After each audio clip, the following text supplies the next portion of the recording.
The region of the Ural Mountains in Russia is still largely unexplored. The weather is cold. It is home of a number of nature reserves, which are not at all populated. There is no infrastructure, no roads. And it's not a surprise that only in recent years photos and footage of the megaliths of Ural is available to us. And in this video I will present a very short overview of some of the megaliths. It all started with tourists who by chance found blocks with very regular right angles and parallelepiped shape out in the wild, where no human civilization have ever supposed to have existed according to the official Russian history. Large number of blocks have all these very right angles, and moreover they are perfectly polished. Only the surface that has been exposed to the erosion on the outside is overgrown with this green moss, and the surfaces that were inside and were somewhat protected from the weather erosion, those are so smooth that the green moss didn't have anywhere to stick and did not cover them. Besides stones with numerous right angles, number of stones have been found with cuttings, machine-made cuttings, that suggest the usage of very advanced technology. Again, this is usually some 100 kilometers away from any road or any known human activity, and often the cuttings in the stone are so deep that there is no question of any scientist in recent times going there and taking some sample, for example, because in our current civilization we do not have portable tools that could leave this type of marks, for example the ones that you see on this particular photo. If these cuttings resemble anything, that would be other historic masonry work. For a comparison, you can see photos of some ancient stone cuttings found in Cambodia and some found in Russia. They are quite similar, actually. Not only the type of tools that left these marks are similar, but even the design of some of the stones, we can see some resemblance even in the design.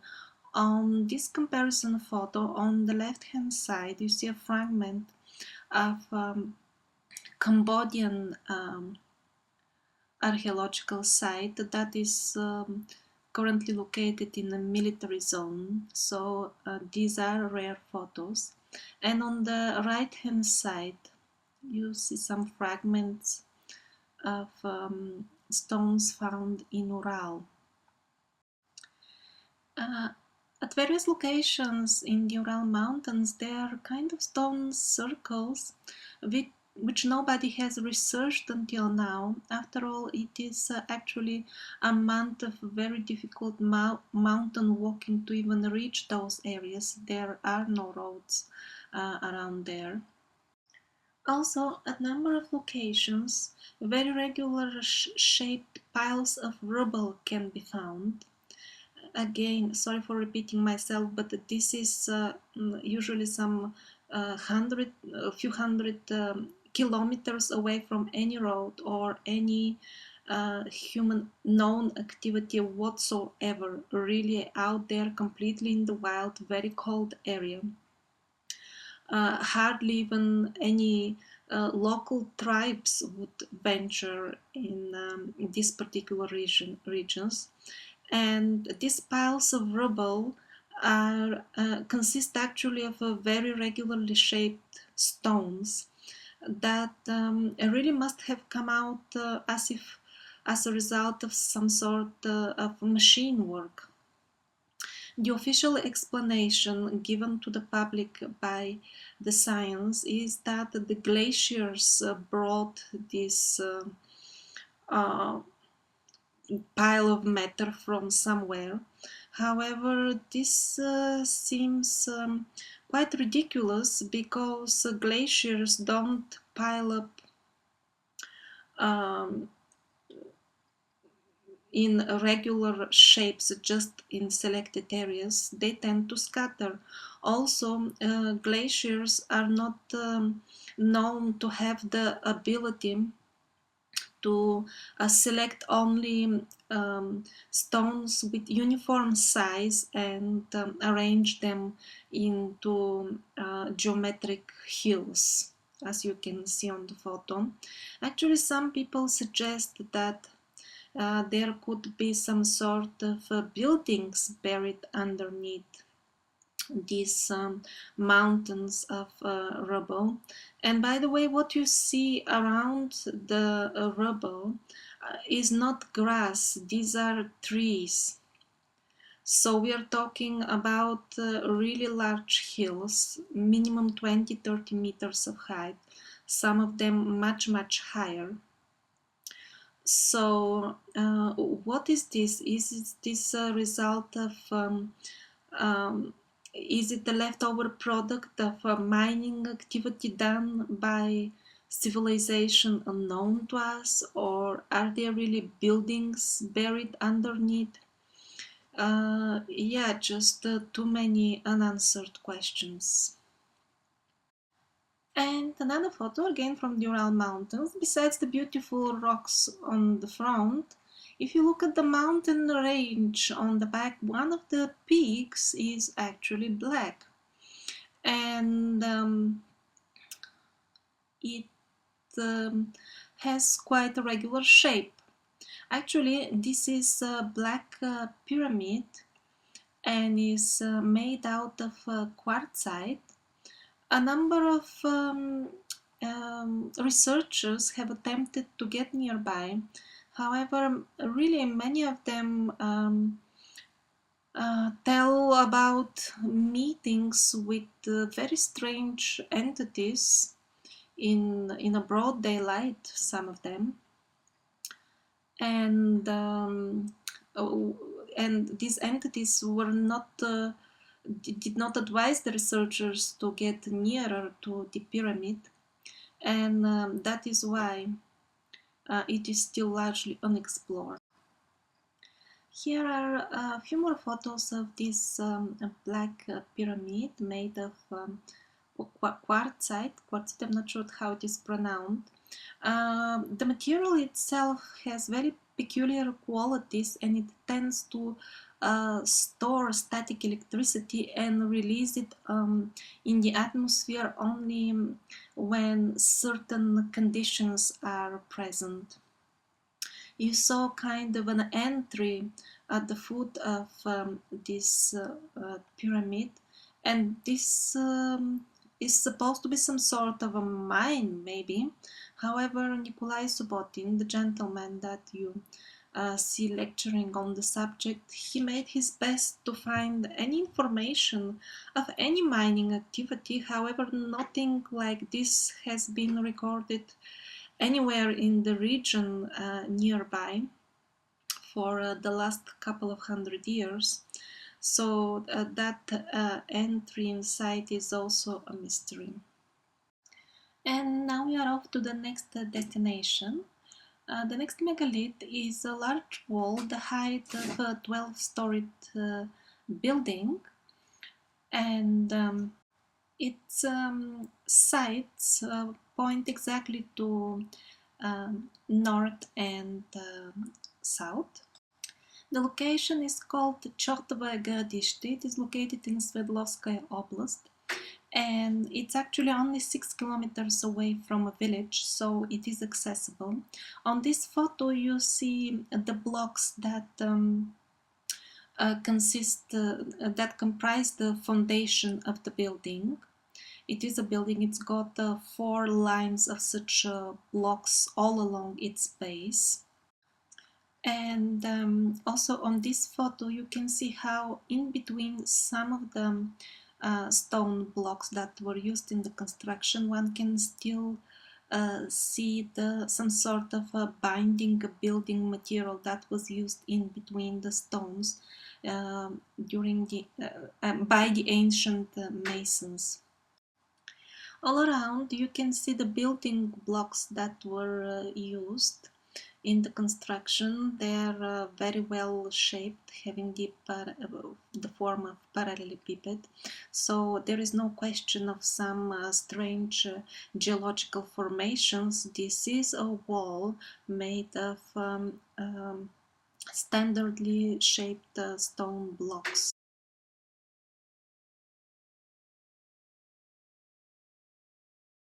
Around the wall you can see, similar to the one on the photo, megalithic structures that look as if like entries leading to underground tunnels or something like that, which has not been excavated till date. And we are off to the next archaeological site, that is called Popov Ostrov, in the same district of Russia, Sverdzlovskaya Oblast. Popov Island is the translation of the name. Over there one can see a number of stones that bear obvious signs of human activity. For example, here you can see staircase. Obviously this is not a natural phenomenon. However, nobody knows what civilization has ever lived anywhere around here. Please pay attention to the picture down right with the round holes there. Very similar type of holes have been observed on megalithic sites all over the world, and all these sites that have this type of holes are destroyed as if by a war or some sort of military means, some sort of weapon. And we are off to our next destination, an archaeological site that has been discovered actually in the autumn of 2013. The name is Gora Piramida. And what is very remarkable about this site that although until now Baalbek was famous as having the biggest megalithic stones known to us, actually now the situation has changed, because the stones in Gora Piramida would be roughly 10 times bigger.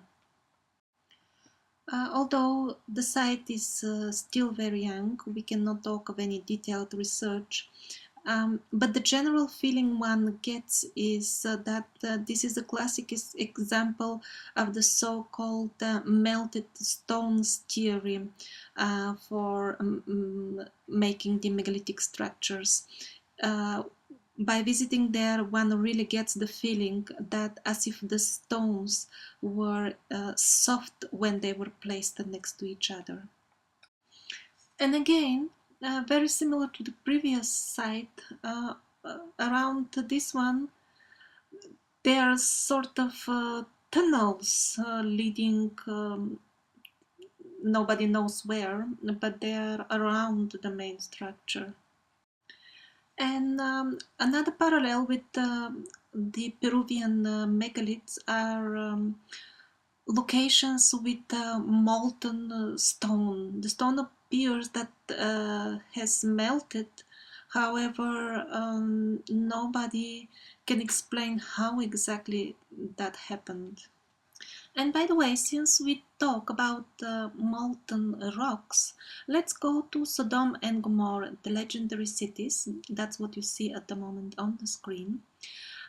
Let's go there and see if we can find some parallels, because that is the site where there is plenty of molten stone as well.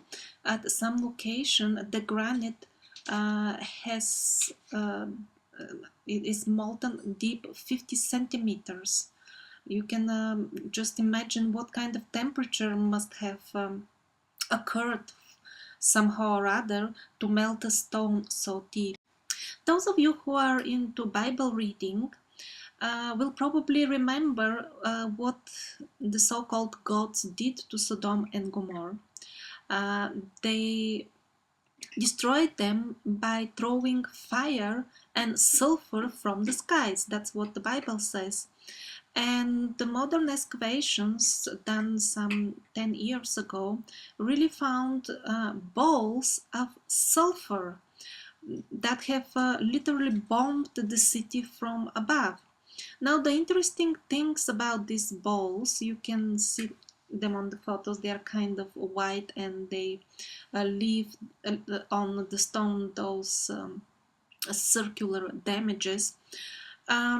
They are with the purity of the sulfur above 90%, while in nature the sulfur is found with purity as a mineral with purity between 30 and 40%. So obviously the sulfur that rained from the skies was technologically produced substance. The full area of Sodom and Gomorrah is just full of these white balls, and this is a very important artifact actually of an ancient weapon that was used. And by the way, the round formations found in Ural, maybe you remember they were on the screen a few minutes ago.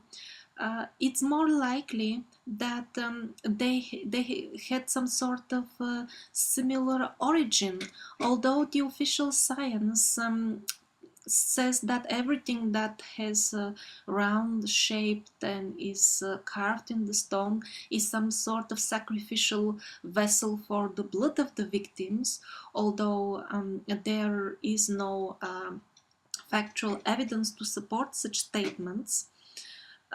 Although they tell us this, in this case we see destroyed structures and similar signs of damages. Similar parallels could be made for archaeological sites all around the world: South America, Sodom and Gomorrah, and Ural. So the version that actually these are traces of ancient weapons has much more factual support.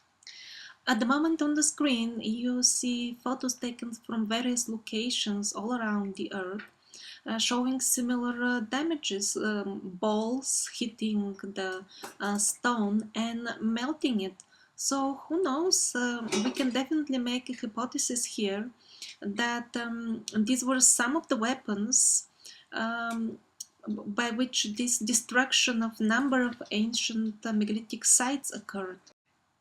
And another interesting location again in Ural. What is this?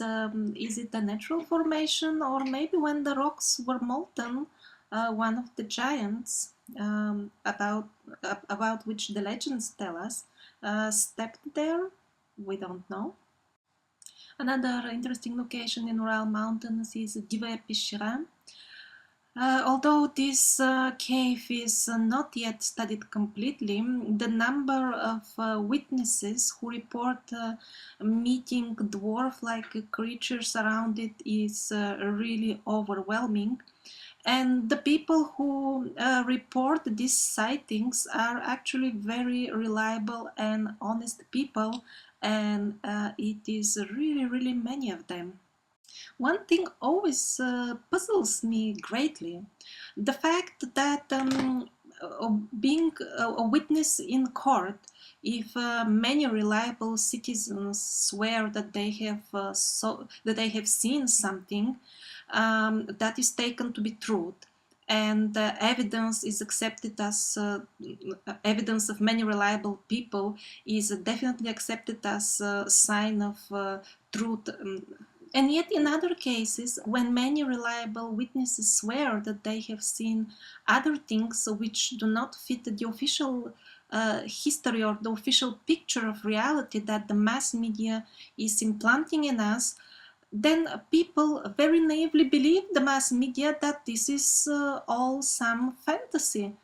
So this naivety of most people is really puzzling to me. Another artifact from the region, which is kept in a small regional museum, this is a human tooth. The tests show that it is human, there is no doubt about it. However, the strange thing about it that is 1.5 times the size of normal human teeth. So the ancient legends about giants, and we have many of them in this region, could be actually the truth. Another small mystery from the region of the Ural Mountains. This is ancient sign. It usually means the female beginning. It's a sign of a woman. It actually sticks out of the stone, and it's not even stone. It looks like a stone, but in reality it is some sort of metal. And when Nikolai Subbotin tried to take a small sample of the material, he actually broke his instruments. And on this second photo, you can see how like part of the stone has been kind of modified, made of different material, so that this picture of a lady or something like that sticks out. And this is a map where some of the locations are of the mentioned sites are shown on the map. And by the way, somewhere in this area years ago, they tried to build a small military something, and somehow they selected the place, and the local shamans told them that this is a sacred place and they should not put anything there. But who listens to them, of course? And they built their whatever base there. But it was such a disaster. Practically every month they needed to completely redo their electric wiring, because the full place, the full area was just electrified, electrocuted. I'm not sure how to say. They had the feeling that they're sitting on a big power generator. Everything that they were trying to touch was getting with static electricity sticking to their hands. All their equipment was constantly going out of order, and in actually few months they were forced to leave the place. It was simply not possible to do anything there because of the static electricity, which was just everywhere. Yet another site in the area, although at this point there are no specific reasons to claim that this is man-made and that these are remains of some old civilization, keeping in mind what we saw before, we could say that actually at this point we are not sure, is this a natural formation or just another remains of an ancient structure. Another interesting thing in Ural are a number of leveled platforms. They look as if somebody has cut the peak of a mountain and has turned it into a leveled platform the size of, let's say, 4 football fields. The platforms are not only perfectly leveled, but also they are cleaned of any large or medium stones. Unfortunately, the photos of these platforms are not very clear, but still, if you pay attention, you will notice something. These are areas that are very hard to access. One needs to really walk very many days on a very inhospitable and cold mountain terrain. And now we are off to our next location again in the Ural region. I couldn't find much information about this site, so I will just let you enjoy the photos yourself. And maybe this is also remains from some ancient structure. Our next destination in the Ural region is Ostrov Fore. That is an island, and there are remains of an ancient megalithic complex that continues actually underwater. Again, nobody knows anything about who built it. Yet another site without information attached. Everybody knows that this is very ancient, but that's all we know. It is quite a huge painting. The green things you see around it is not grass, these are trees. It is actually so big that it is visible as an image only from the space, only from above. And what is depicted on it is actually a local animal, elf-like animal. And we are off to our next destination. It's again a gigantic wall. It is called Arachulski Shaitan, and it is in the districts of Chelyabinsk, again in the region of Ural. Here we have ongoing archaeological work. The style is, as you can see, very similar to some other locations. At its highest point, this wall is actually 80 meters high, which means a 30-storied building. At places, it is the panoramic view from the top of this amazing wall is actually just breathtaking and absolutely amazing. That's how people describe it. Well, thank you for listening. I hope it has been interesting for you. You can find some other unique videos on my channel. And by the way, most of the information in this particular video has been taken from a lecture of the researcher Nikolai Subotin. The first link in the description is a link to his lecture. What I presented is really maybe hardly a fourth of the information he gave. So those who are interested can learn much more from the Russian original.